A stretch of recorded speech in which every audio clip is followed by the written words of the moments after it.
అంతేనా? అంతే. ఇంట్లో కూర్చుంటే జీవితాలు మారిపోతాయండి. ఇంట్లో కూర్చుంటే జీవితాలు ఏమాత్రం కూడా మారు. కష్టాలు వచ్చినప్పుడు ఆ కష్టాలను ఎదుర్కొనే స్టామినా మనకు ఉండాలి. ఆ కష్టాన్ని ఎదుర్కొనే శక్తి మనకి ఉండాలి. ఆ కష్టాన్ని ఎదుర్కొనే సామర్థ్యం మనకి.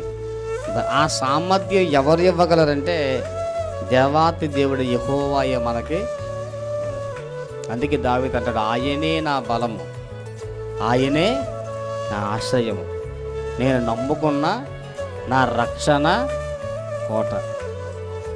ఒక మహాబలవంతుడు, ఒక సైన్యం ఉన్న అధికారి, కొన్ని వేల మంది సైనికులు ఉన్న దావీదు మహారాజే నా బలమే ఆయన అంటే ఇక మనమేమనాలి చెప్పండి?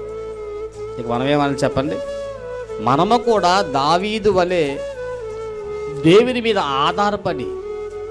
దేవుని మీద ఆధారపడి మనము దేవునితో సహవాసం చేయగలిగితే అద్భుతమైన సన్నిధి కాంతి ఆయన అనుగ్రహిస్తారు. తండ్రికి మహిమ కలుగును గాక. ఆమేన్. హల్లెలూయా.